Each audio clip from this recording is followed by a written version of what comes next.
Hi everyone, so this is Faith. I made this video so that I can share to you our experiences of our whole trip to one of the states of Brazil, which is Paraná. So our video started when we booked our Uber papunta ng bus terminal. So when we arrived there, we were waiting for our bus to arrive, which was scheduled around 7:10 p.m. Naghintay pa kami ng more than 40 minutes ata ng bus namin kasi sobrang tagal. Hindi namin alam kung ano yung reason ng delay. And then, yung orange na bus na to, akala namin ito yung sasakyan namin pero hindi pala. Ito yung papunta ng Bahia, which is yung northern part of Brazil. Tsaka sobrang excited namin nung finally dumating na kasi nga sa second floor kami ng bus sasakay. Yung pinili namin yung Leto ba yun? Which is yung chair na adjustable na magiging bed siya, which is very comfortable sa amin. Trintahin na kasi kaya ganyan. So around 12:30 a.m. pinababa kami ng bus driver so that we can have our foods and drinks. So ito yung mga nila, mga menu.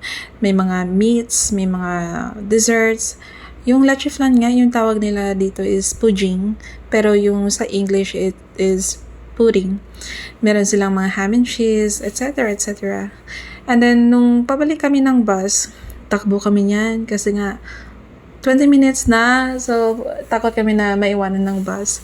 And then, there's a woman here na nalito siya kasi akala niya bus niya yung pinasukan niya pero hindi pala. Kasi nga sobrang dilim sa loob, hindi nga ako nakapag-video ng maayos. So, ayan lang yung nakuha ko sa loob ng bus. Sobrang dilim, di ba? Wala kang makita kahit na because everybody was sleeping that time. The next day, around 6 or 6:30 a.m. na ata to. Sobrang ganda ng view, guys. Andito na kami sa Paraná, pero hindi pa kami nakarating sa final destination namin.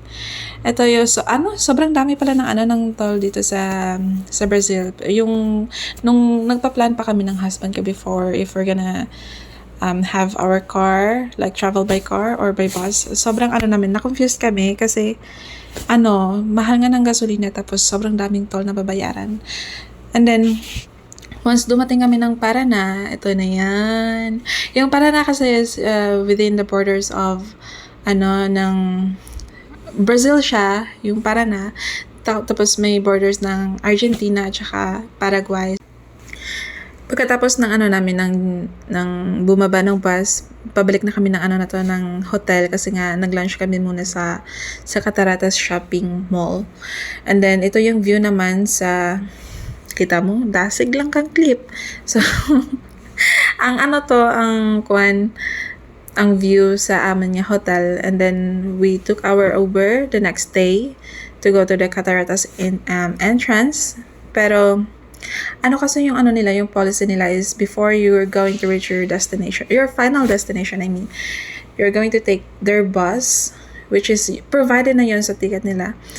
And then, ito yung mga souvenir nila sa shop.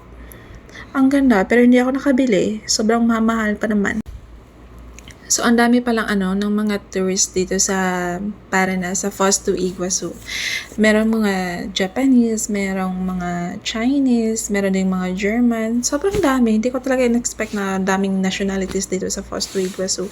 And then, nung pasilid na kami ng bus, sobrang kaba ko dyan, guys. Kasi nga, di ko alam kung ano yung gagawin namin sa final destination namin. Kung ano ba yung ini-expect namin. Paano ba naman kasi, before our trip, wala kaming itinerary kung ano ba yung gagawin namin each day na andito kami sa Foz do Iguaçu. Wala kaming structured plan or na finalized na plan. Wala lang. Kaya nga, medyo na-worried din kasi ako kasi nga, nung chinek ko yung weather ng Foz do Iguaçu, merong days na rainy, ganyan. So, hindi siya suitable if pupunta kami ng final destination namin. Tapos, maulan. Eto na nga, nakarating na nga kami, pero hindi pa ito yung yung final destination na sinasabi ko sa inyo. Ito pala yung glimpse ng pupuntahan namin, pero sobrang na-amaze talaga ako kasi nga, hindi ka pa doon sa pupuntahan mo, pero sa start pa lang ng trail nyo, ito na yung makikita mo. Sobrang ganda talaga. Kasi personal, parang hindi ako makalis sa lugar na to kasi nga sobrang nakaka-amaze, nakakamangha. Ano ba yun? Wonderful. Fantastic. Basta yun na yun.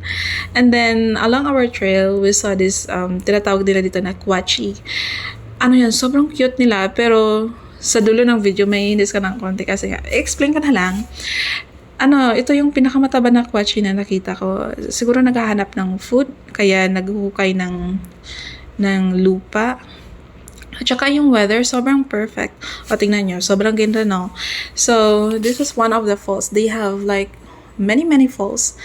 At saka good timing yung pagpunta namin kasi nga merong rainbow, merong mga rock formations, at trivia lang ha. So around 135 million years ago, nagkaroon ng continental separation. So yung South America continent, it was drifted away from Africa, so starting the opening of the Atlantic Ocean and triggering intense volcanic activity in the region. So 135 to 120 million years ago, nagkaroon din ng major volcanic eruptions that covered the regions with successive layers of lava, which is yung basaltic lava flows. Kaya nagkaroon or nag-form ang Paraná Basalt Plateau. And then 120 plus million years ago, nagkaroon ng cooling and fracture formation. So, yung mga rocks nakikita nyo, yan yung mga rocks na nag-cool down, and the vertical and horizontal fractures appeared, which later served as pathways for erosion caused by water. So, ito na yung final destination. I just wanna speak the name of Jesus over fear and all anxiety, to every soul held captive by depression. I speak Jesus, 'cause your name is power, your name is healing, your name is life. Break every stronghold, shine through the shadows, burn like a fire. So just a continuation of my explanation earlier. So around more or less 55 million years ago, that was the beginning of erosion by the Iguazu River. So yung pangalan ng river na to is Iguazu, which is located in Foz do Iguaçu in Paraná, Brazil. So yung river, it began sculpting the landscape, so carving out canyons and drops in areas where the rock was weaker. And then around 10,000 years ago, nagkaroon ng formation of the waterfalls. Yan yung mga nakikita nyo ng mga waterfalls. And there are many waterfalls in that area. Hindi lang yan yung nasa main na nakikita nyo. Meron dyan nakapalibot mismo dun sa tinatawag natin na Iguazu Falls. Because yung tuloy-tuloy na erosion, it gave rise to the main drop and the first falls, forming the Iguazu Falls as we know them today. And sa ngayon, as it was a process of transformation, so the falls continue to recede slowly between 1 centimeter and 2 centimeter per year, shaped day by day by the force of water. So, kung sa personal guys, makikita nyo yung lakas ng impact ng tubig kasi sobrang dami-dami, like per year, 1 million of tons are being released by this river. So, actually, merong legend yung falls na to. So, according to Guarani legend, yung Iguazu Falls were born from the forbidden love between the warrior Taruba and the beautiful Naipi, who was promised to the serpent god Maboy. As they fled down the river in a canoe, they provoked the wrath of the deity who split the earth open, creating the giant waterfalls to separate them. Ito yung mga yung mga kwentong haka-haka o your gawang kwento lang kumbaga. So in one version of the legend, Maboy transferred Naipi into a rock at the center of the falls. So ito yung tinatawag nila na devil's throat, and Taruba into a palm tree. So thus the couple, though separated, can see each other forever through the mist and the roar of the waters. not related to the topic, pero gusto ko lang i-add dito yung information about the jaguar, which is the symbol of Iguazu National Park. It is actually the largest feline in the Americas and the third largest in the world. So ganyan, they are being referred as the critically endangered species. Around 24 jaguars live dyan mismo sa falls na yan. So, nakalimutan ko palang i-add na merong Makuko Safari, which they offers a service by paying for the boat. Kung gusto mo or kung hindi mo gusto na mag-take ng bus, you can take the boats and then you're gonna cross it to the borders of Argentina, then go through the river to the Iguazu Falls.